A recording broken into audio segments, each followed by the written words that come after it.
Hey, Algebra 2, in our continued learning of logarithms, today we're going to have a little bit of fun. This is how many digits do you need? So let's get to it. All right, last lesson we did this whole fancy what power thing. So evaluate what power base 2 of 8 and state your answer as a logarithm. So remember, it's just a silly way to say log, sorry, I have a different stylus again today, log base 2 of 8 equals 3. So 2 to the 3 equals 8. This is what we're looking for. But I was just restating just to get that connection, right?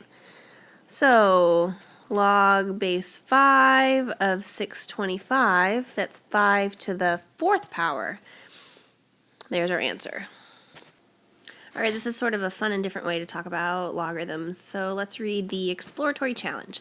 Autumn is starting a new club with 8 members, including herself. She wants everyone to have a secret identification code made up of only A's and B's, known as an ID code. For example, using 2 characters, her ID could be AA.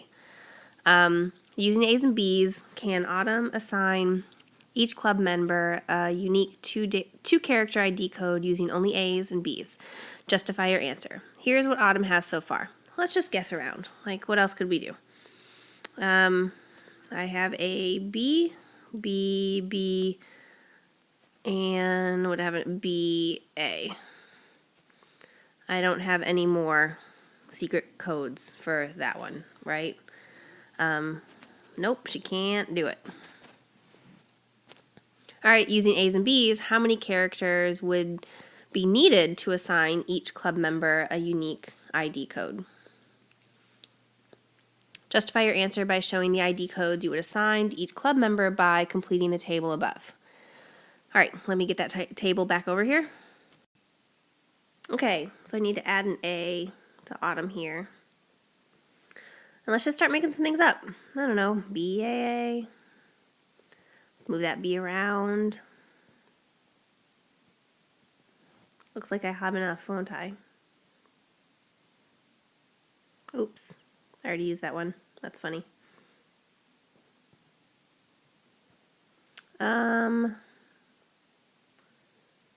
BBA, BAB, ABB, BBB. Cool.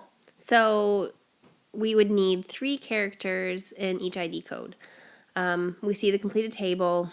We can assign one of the unique codes to any club member. So this is not the only possible solution. I can take those 3-digit codes and assign them to anyone. But when the club grew to 16 members, Autumn started noticing a pattern. So using A's and B's, 2 people could be given a secret ID code with 1 letter, A and B. Okay, let's try to look for our pattern.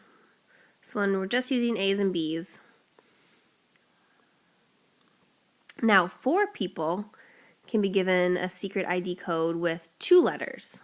So if we have 2 letters, I can give secret ID codes to 4 people. 8 people can be given a secret ID code with 3 letters. Right? So complete the following statement and list the secret ID codes for the 16 people. So 16 people could be given a secret ID code with 4 characters. So let's look at the next slide. What I did is I copied the original 3-letter ID code from the previous slide, and we'll see how we make it with 16 people. So if you see here, I actually have the original secret ID codes from 2 slides ago, and I just copied them again. So I've got the original 8 people, and then we have 8 more people making 16, and to make it a new secret ID code, I'm just going to add A's to all of these. So they are now different than these, which I'm going to add all B's to. That's a B. So I've got 16 unique IDs. for all of these 16 people. So let's describe this pattern. The number of people in the club is a power of 2. The number of people in the club is a power of 2. The number of characters needed to generate a unique ID code using only 2 characters is the exponent of the power of 2. Okay, so we're only using 2 letters, A and B. That's my power of 2. The number of characters needed to generate the ID code. I said that backwards, sorry. Number of people in a club is a power of 2. The number of characters needed to generate the unique ID code using only 2 characters is the exponent of the power of 2. So what we did here is, let's do it with log words, and hopefully it'll all make sense. Okay, log base 2 of 2 is 1. Log base 2 of 4 is 2. Log base 2 of 8 is 3. Log base 2 of 16 is 4. So what we see here is, okay, those are my people. I have 2 people, 4 people, 8 people, 16 people. What we see here is, we've got 2 characters. 2 characters, A and B, 2 characters, and 2 characters. 2 refers to A and B. Sorry, I'm going to circle this in red so I can show you. So what we've done here is we have, for here, for instance, we have 4 to the power of what equals 2.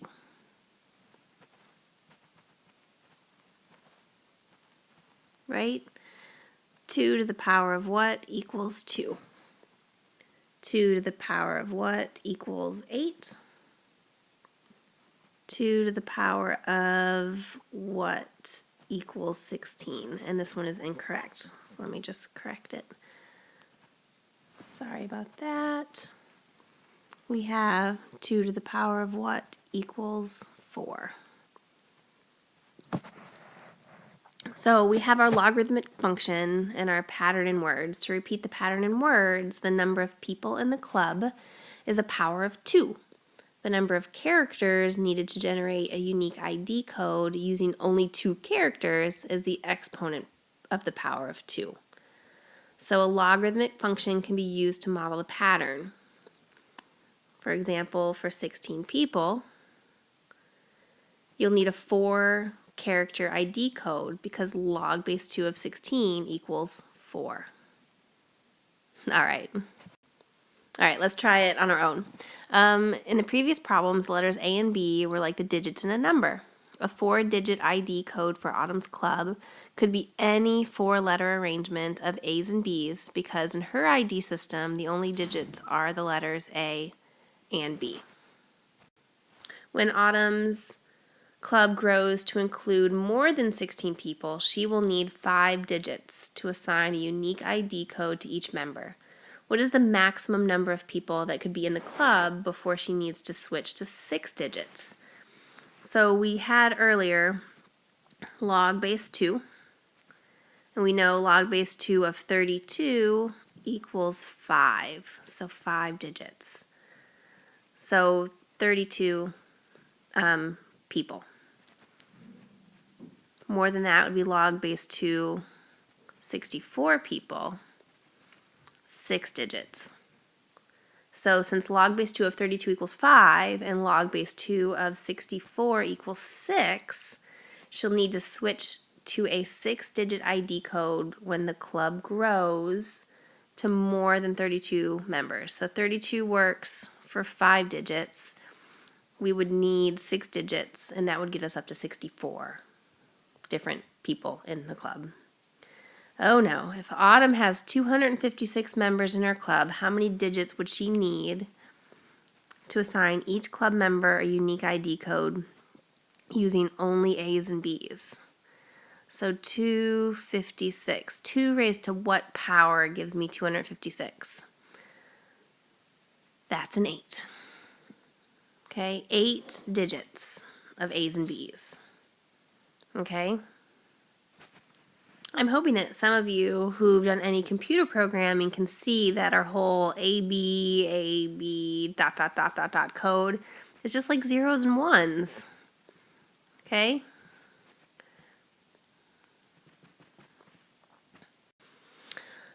All right, let's try an example. We're going to try to relate what we've been doing to sort of the base 10, which is a very common logarithm.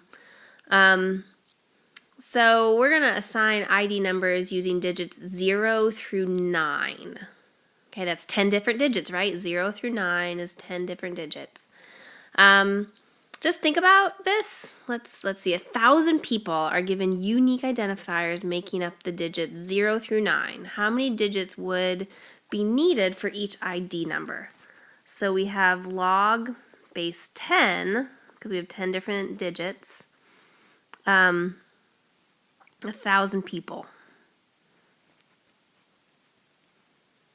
So really that's 10 to the what equals 1,000, right?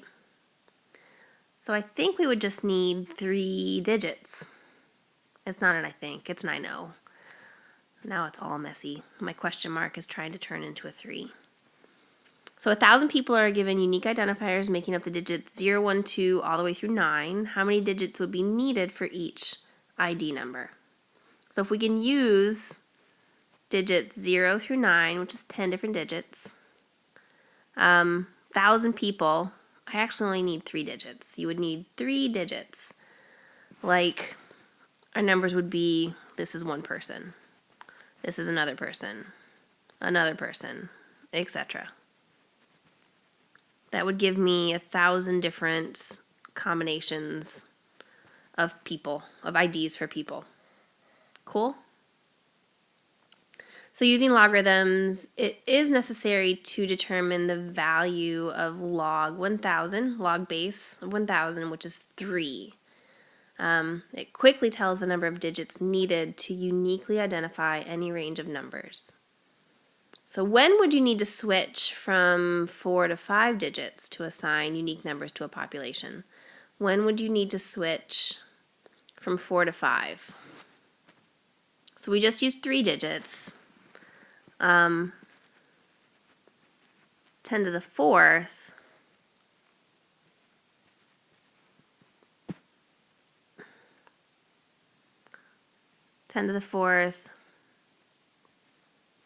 is 10,000.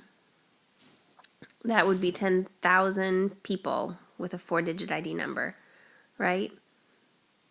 Just past 10,000, I would need 5 digits.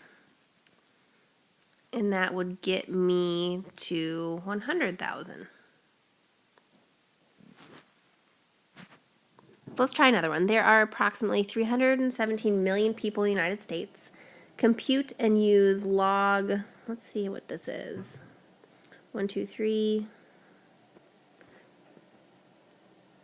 My pen.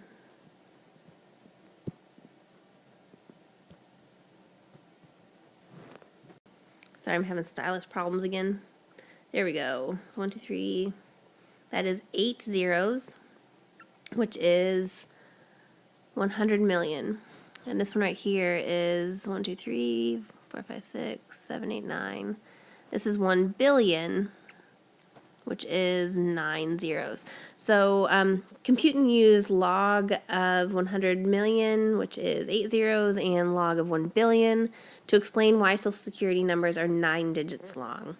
So we know that log of 1, 2, 3, 1, 2, 3, 4, 5, 6, 7, 8 is 8, which is the number of digits needed to assign an ID number to 100 million people. And we know that log, I should put a parenthesis, 1, 2, 3, 4, 5, 6, 7, 8, 9 is 9, which is the number of digits needed to assign an ID number to 1 billion people. The U.S. government will not need to increase the number of digits in the Social Security number until the United States population reaches 1 billion. So we've got lots of extra room with Social Security numbers being 9 digits long. There are many more telephones than the number of people in the United States because of people having home phones, cell phones, business phones, fax numbers, etc. Assuming we need at most 10 billion phone numbers, that'd be 10, 3, 6, 9. So that's 10 zeros. Assuming we need almost 10 billion phone numbers in the United States, how many digits would be needed so that each phone number is unique? Is this reasonable? Explain. So if I did log of 10 billion,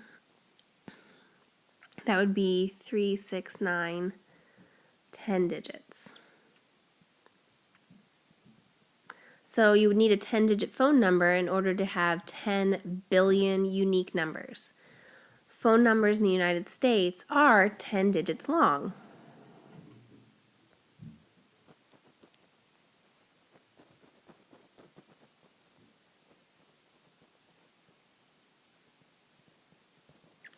If you divide 10 billion, so 10 billion by 317 million, did I do that right? 1, 2, 3, 4, 5, 6. So that is 10 billion. I have too many zeros for 320, so 317 million. There's 317 million. Sorry. That's the number of people in the United States. That would allow for approximately 31 phone numbers per person, right? So do this. I'm just going to cancel out my zeros. 10,000 divided by 317 would be about 31 phone numbers per person.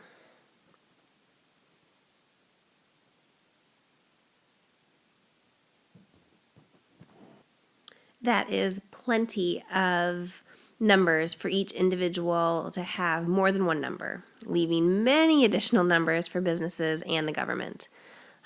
Plenty of numbers for everyone. So that's all we have for today. We're going to practice this fun little trick quite a few times in our problem set, and we can answer any questions as you go through them. Good job.